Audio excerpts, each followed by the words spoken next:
So every month we have a theme that every chapter across the world is tasked with finding a speaker under. This month's theme is home. So you can spend a lifetime looking for a sense of home. In his poem, Journey Home, I knew I was going to mess this up. Rabindranath Tagore writes, the traveler has to knock at every alien door to come to his home. Home can be a place we belong. Home can be found among people we love. Home can be carried with you wherever you go. Home's a direction we're tilted towards. Home's something we have to remake again and again. What home have you built for yourself? What can we do to build a home for each other? This theme was chosen by Creative Mornings Kansas City chapter, and the illustration you see on your screen was done by Allison Carrick Williams. And so our team explored a number of different routes for a potential speaker for this. And the one we landed on we're really excited to have is Mike Mallozzi, who co-founded and was president of Borderlands Brewery, was a research associate at the University of Arizona, and left both of those positions for some radical self-care in Costa Rica. And this was what was most intriguing to us, is somebody who redefined home for themselves. And we're really interested in hearing about his story. And right now he's currently writing a book about healing, which is also really cool. So everybody please welcome Mike.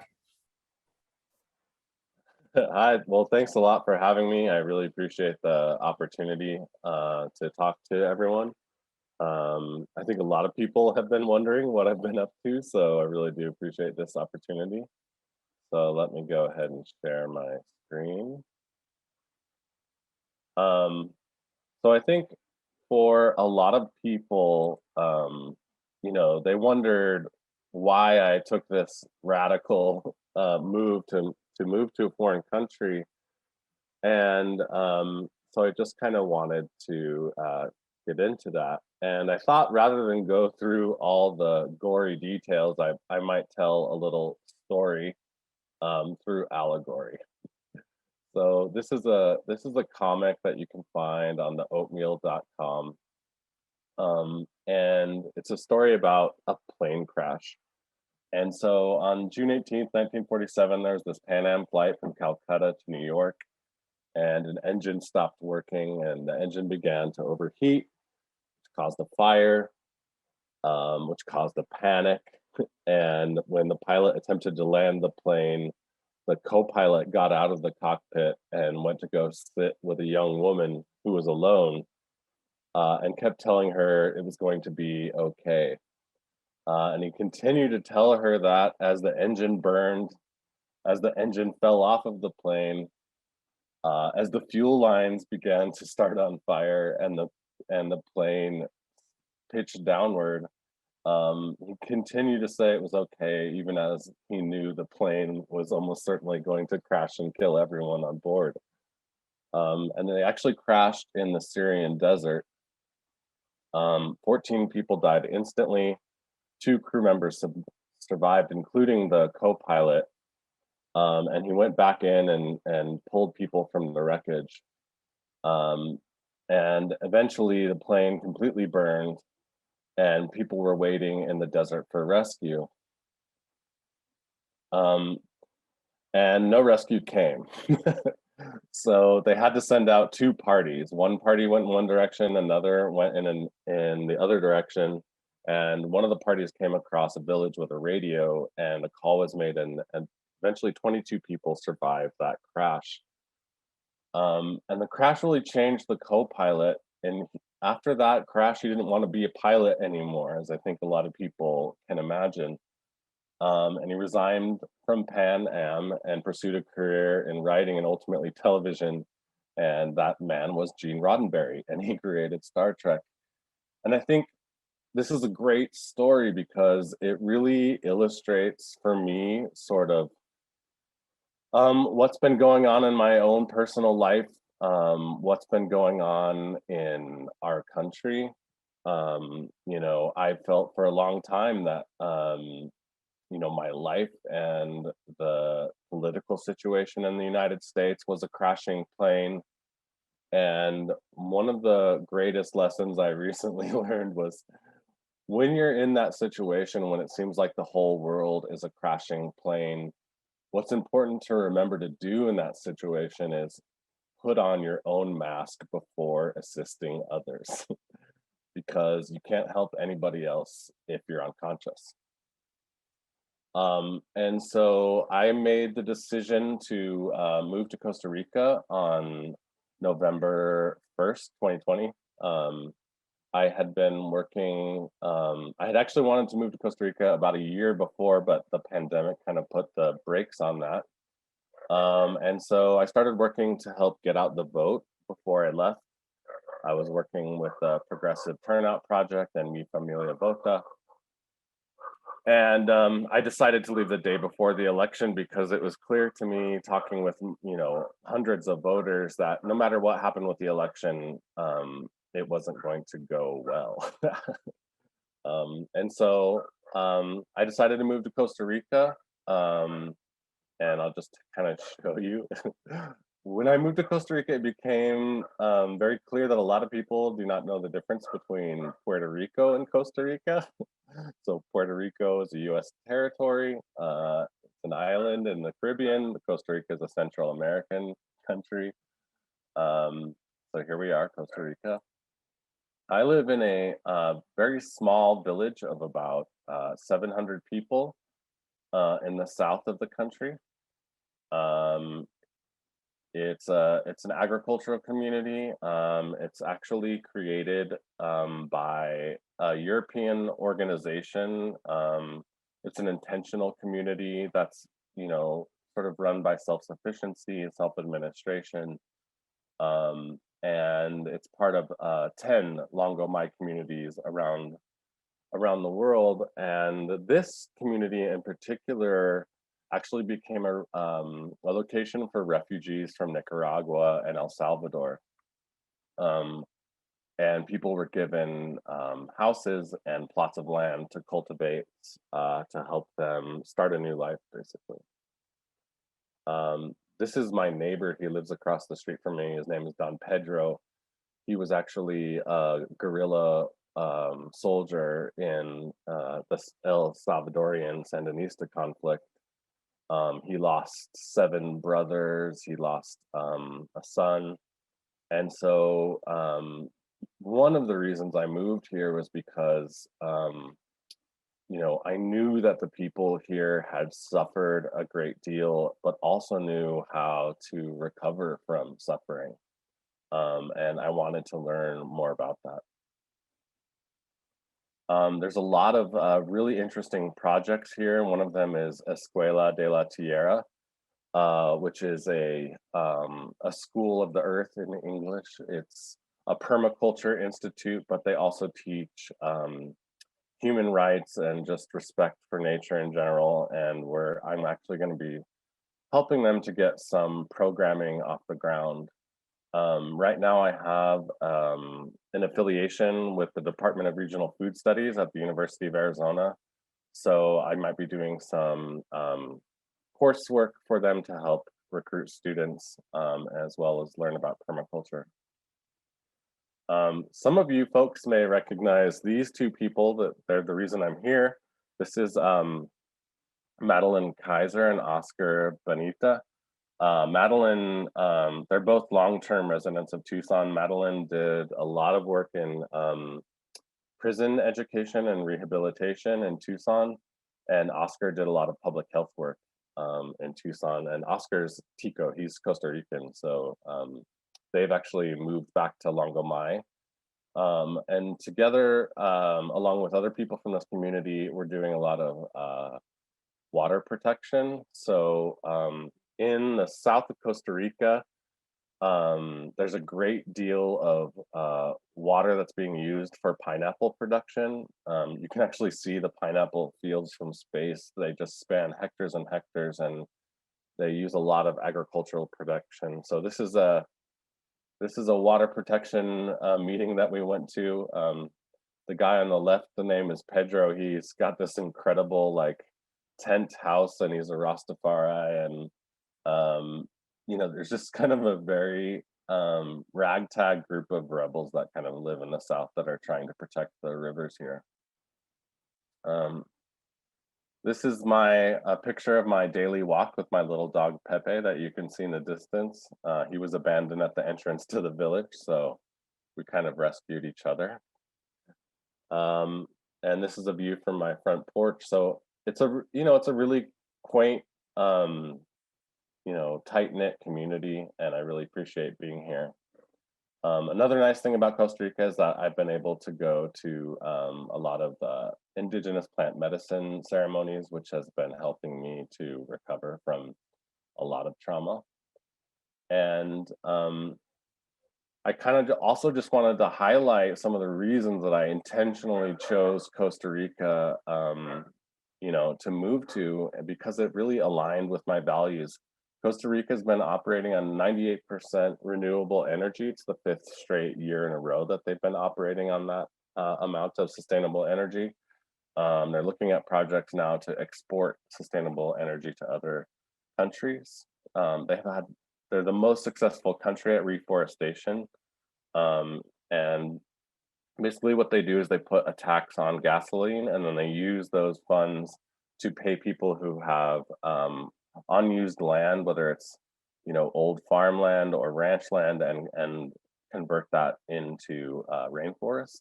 There's universal health care. Refugees are given housing, dignity, and freedom. They're now celebrating 73 years of disbanding the army, so they don't have any wars that they're involved in.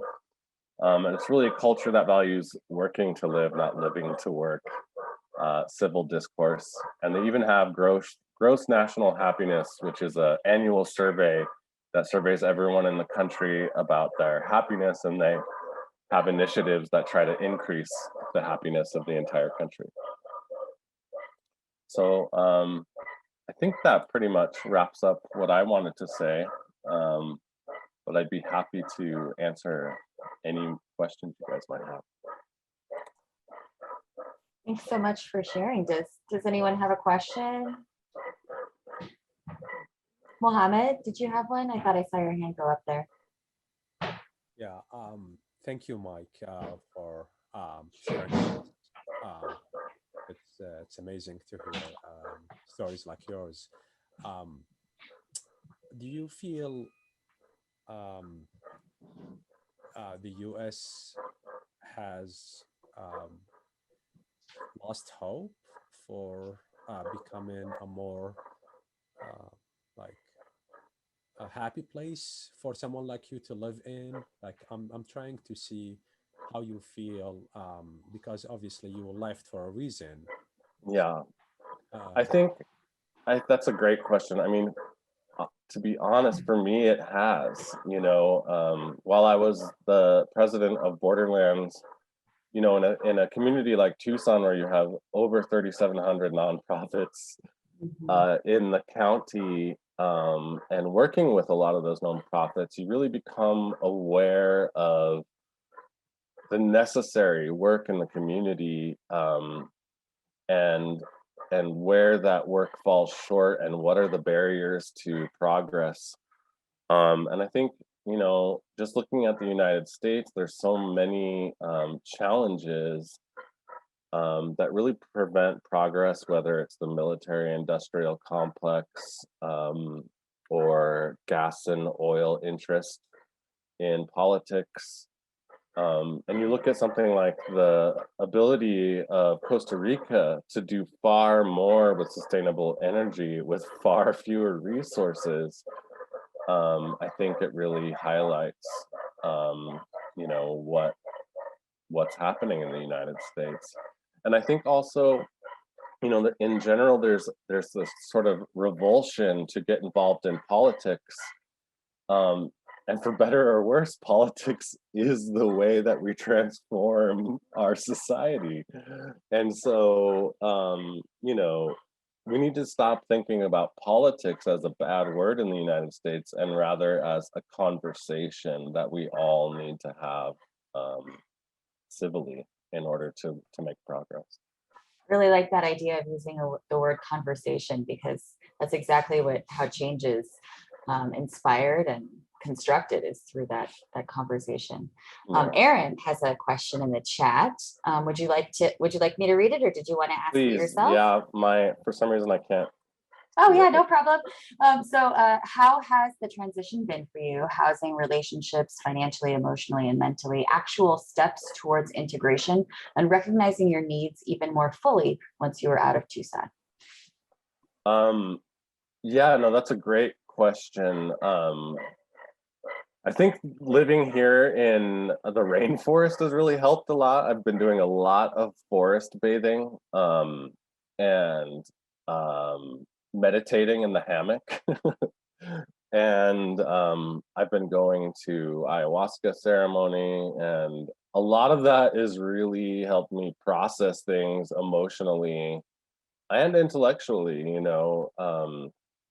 A lot of it takes time, and sometimes I'll just be walking in the forest and like start crying. And you're like, oh my God, I had no idea this thing was processing in my subconscious.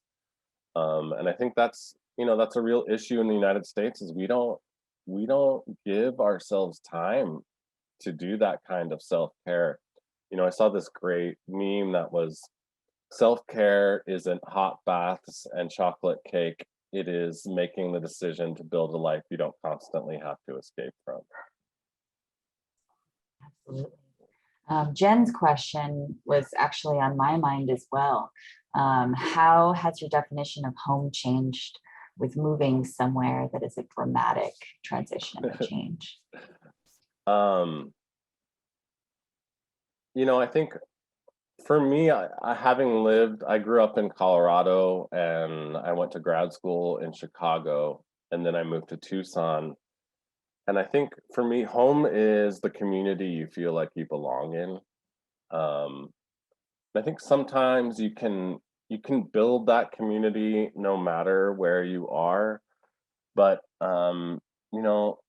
I lived in Chicago for 7 years, but I never really felt like it was home.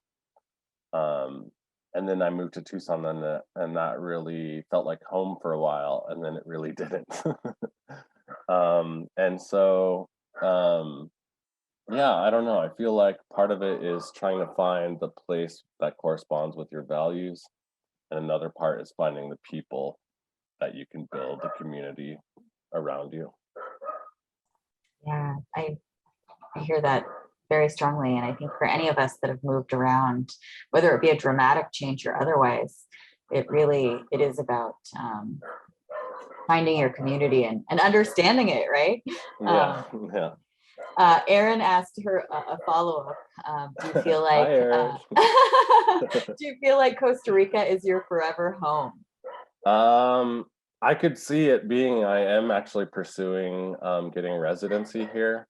There's quite a few paths to residency, and for anyone who's interested, they're actually trying to pass a law which would allow remote workers to come here for up to 2 years and work remotely in Costa Rica. So I know a lot of you all are working remotely, so food for thought.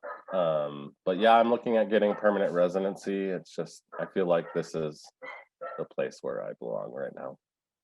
I think it's interesting that you bring up that idea of home and then working from home. I mean, that creates such a different dynamic and idea when you think about, hey, we can just adventure off to Costa Rica because while you're here, you're working from home. Yeah. But lots of people are sharing in the chat about what an inspiration it is to hear you speak and really thanking you. So thanks so much for speaking with us this morning. Does anyone else have any questions they'd like to voice? Jen, did you have something? Yeah, I was trying to type and then I just realized it was taking too long to type. So I love the phrase living to work versus working to live. How does that play out with the people and the culture that you experience there? Yeah, I mean, first of all, I would say that everyone here is an extremely hard worker, but the idea of a 60-hour work week or an 80-hour work week is just ridiculous to them, you know, like family, community, being present, like these are deeply ingrained cultural values here. I mean, that is what pura vida means, is just pure life. And if you're working so much that it becomes toxic, it just doesn't happen. It doesn't happen here. And you know, the laws are built around that principle. Like there's just a lot more protection for workers and boundaries around work-life balance. So. Beth wants to know, what do you miss from back here in the US? Tacos. I miss Mexican food so much. Send tacos, please. I don't think you said that quickly enough. Yeah. There's Bill- not really spicy food in Costa Rica. There's a few Mexican restaurants, but it's not the same. That's funny. Our friend at Cirrus Visual asks, how's the beer there? Very serious question for you. I Hey, think. buddy. Hi, Mike. Good to see you again, man. Good to see you too. So good to see your face. Thanks for sharing. Yeah. The beer's good. And actually, there's a guy here. I've been going to a few breweries. Unfortunately, a lot of them are shut down. And there's actually a beer festival not far from me, about an hour from me. Probably will be back next year. I think there's about 200 craft breweries in Costa Rica. I've only been to a few of them. But there's a guy here that has his own apiary. So he's making his own honey. And I've been fermenting it to make mead. So I was going to ask, like, so that's, you know, that's asking about our culture down there, like, of, you know, breweries and beer, but what's their, you know, libation of choice? Most of the, I think, libation of choice is sugarcane based distillates. So guaro is yeah, a liqueur Wow. from fermented sugarcane. Wow. Very Yeah. cool. Well, thanks again. Good to see you. Good to see you too. Hey, Mike. Hi. Great to see you. Thank Good you. to see you too. If you just made me think about, because I loved your list of all of the things that Costa Rica has to offer, including universal health care. What has it been like, obviously, during COVID and the pandemic? Like, what's been happening down there, and how are people treated, and that kind of thing? Yeah, well, I think that one thing I really appreciated was just adherence to mask rules. No one's fighting in the street. You know, everywhere you go, people wear a mask, get their temperature taken, and no one complains. And they have had some spikes. For a while, they were taking in patients from surrounding countries like Nicaragua, which was devastated by 2 hurricanes right before the pandemic. And now the vaccine rollout is starting to come into effect. To be honest, there is a lot of misinformation about the vaccine in particular here. So that's been a challenge. But the public health system here is very good. And I think, you know, a lot of people are getting the vaccine. I think right now it's 40 and up are in the, anyone 40 and up can get the vaccine. I feel like I saw a photo of some of my friends that used to live in Costa Rica. You probably know them, but they showed a picture near where one of them still lives, and it was like a really big line to get the vaccine. And I think she was saying that like a lot of people want to get it. They do, and I think Costa Rica really has a lot of built-in safety. It's a mostly rural country outside of San Jose, so there's already a lot of social distance, and then it's humid, so the virus doesn't really thrive in humid conditions. So that's been helpful, I think. Cool, thank you. Yeah. So we've got a couple more questions in the chat for you.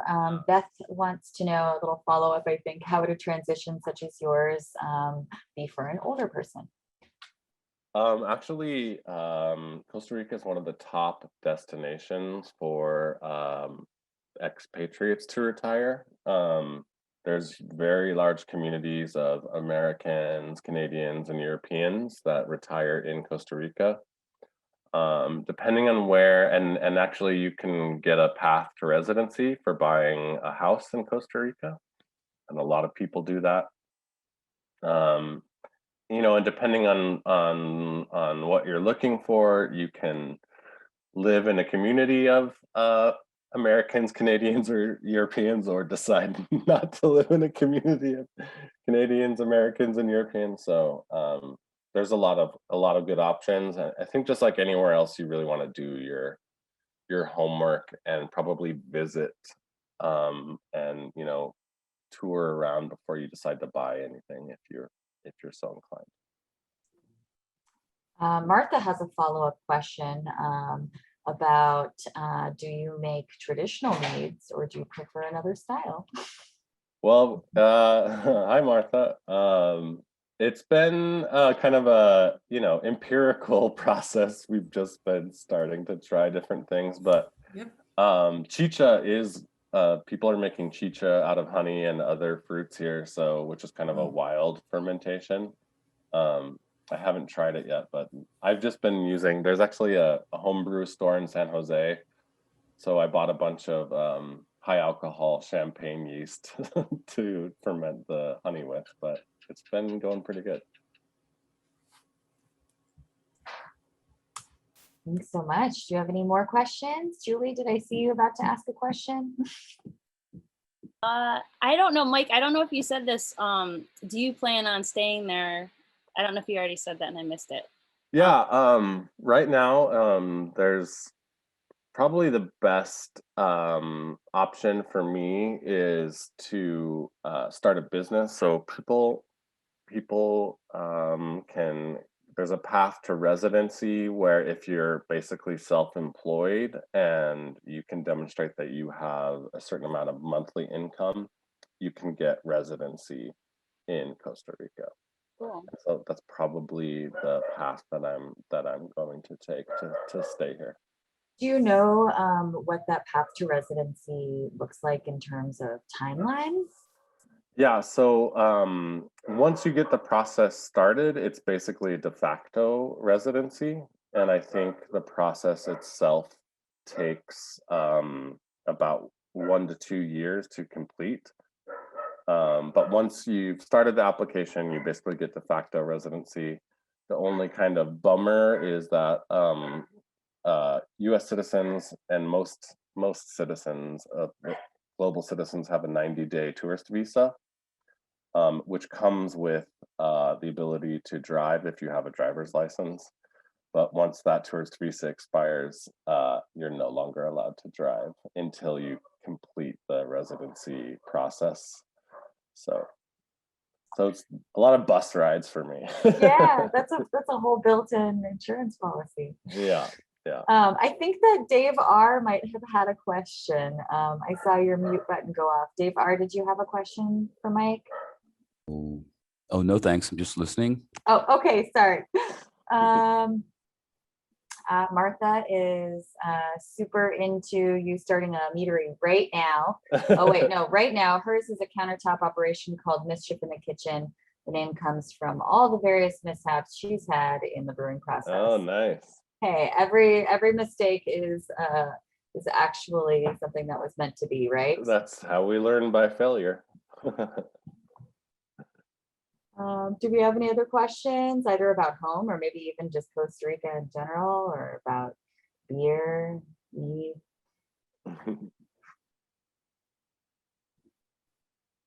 I think I Oh, Oh, go ahead. do you have family in the US? Do they miss you? How does it work? Yeah, my great parents question. my parents live in Florida. And my sister lives in Houston. We all lived in, I mean, I think my family really didn't know what the hell I was doing. But I think they understand now. And, you know, we all lived in different states. And I think that's true of a lot of American families. And really, it's no further by plane to come to Costa Rica than it was for my parents to fly to Arizona from Florida. so I think a lot of it is really just a mental barrier that people have. That's such a good point, because I mean, I personally am a transplant from Minnesota, but that came here from Florida and also lived in Portland, right? So I've already made like a whole trapezoid of homes across the planet, and I think that's probably the case for most of us. But the idea of making your home in another country, which is no different in distance than what we've already probably achieved and done, is it's a really interesting way to think about it. Yeah, and I think countries like Costa Rica, where you have so much tourism, even the language barrier really isn't a barrier. There's enough people that speak, functional English to get by if you only speak English. So. Oh yeah, sure. Makes sense. Does anyone else have anything they'd like to share or ask? This has been such a fun conversation. Yeah, go ahead, Jen. So you mentioned the culture being very focused on family, community, being present. That's what's important. How do you feel like that has impacted you personally, positively? Like, do you feel like things have filtered away? Like, how has that impacted you? Yeah, I think for me, it's really giving me a lot of time to think about my writing. I've Don Pedro, the ex-guerrilla soldier that I mentioned, who's my neighbor. He's basically like the town counselor. Like, people come to seek his counsel like every day around 4 o'clock, and so just being able to have those like conversations with people who've been through a great deal of suffering is just extremely healing. And he's basically just like a ray of light, that walks through the village with his cows trailing behind him. And I don't know, it's just something about that force of just being present and having overcome so much. That's just an incredible example for how to let that SHIT go.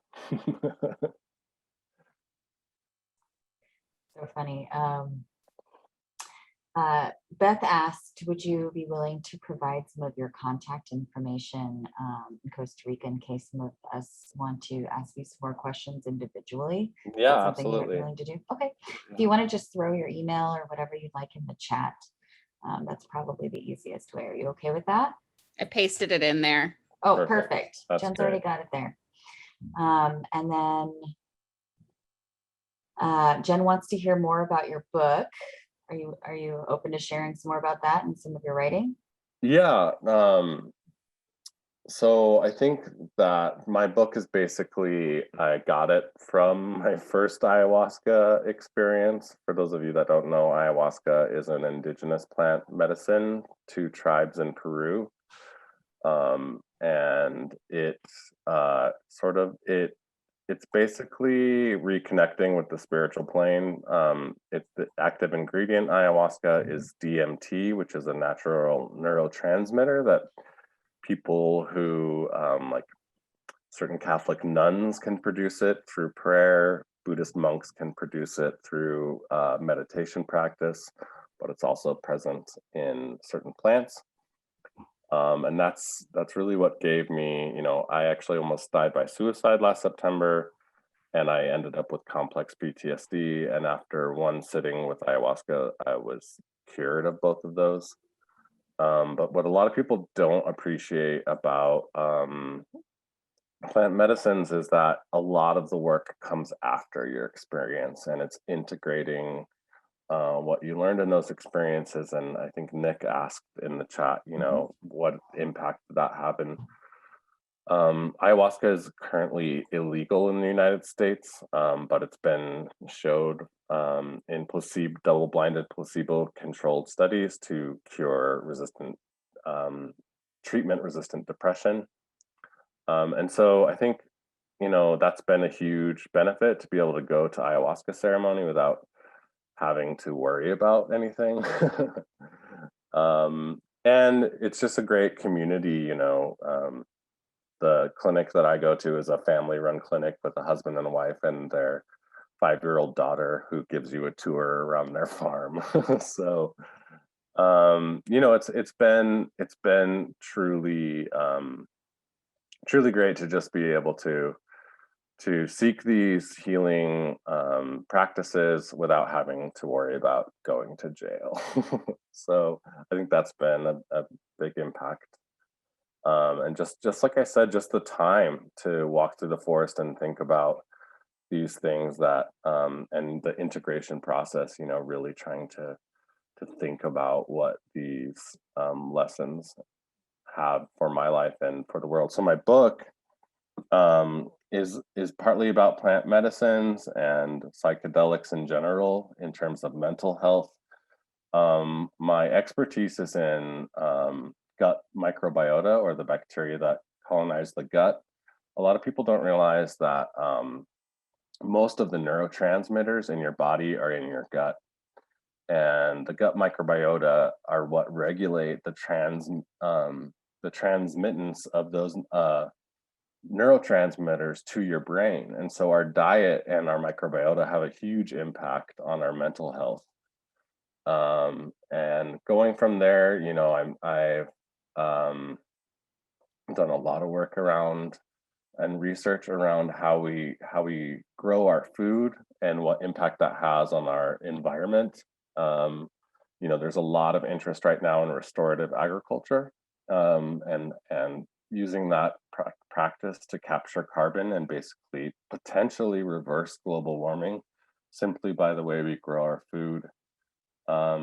You know, and other chapters around nonviolent communication and its power and practice in business and in politics, and really trying to build practices that help us better understand each other. Really like that idea. That sounds awesome, Mike. Yeah.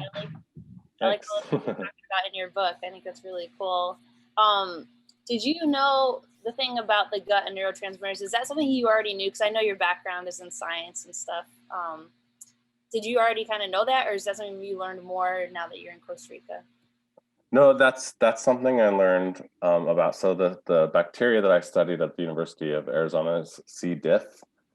Before the pandemic, C. diff was the leading cause of hospitally acquired infections really throughout the industrialized world. And so there's a whole area of study about basically gut bacteria in health and disease.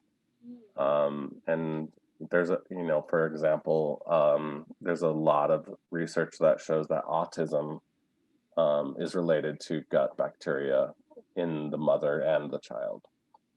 And so I think they're just beginning to understand how big of an impact our gut bacteria have. Just to give you an example, there's about 100 bacterial cells in and on you for every human cell in your body. So really, we're just a walking, talking incubator and ecosystem, and we're just learning now about the impact that our co-inhabitants have on our health and behavior. Well, that's interesting. Thank you so much for being Thank here, you. Mike. It's been such a blessing to hear your story and an inspiration, I think, for all of us. I mean, not just because of the idea of home, but the idea of how you move forward and create your space. So thank you so much for sharing with us. Yeah, thanks for the opportunity.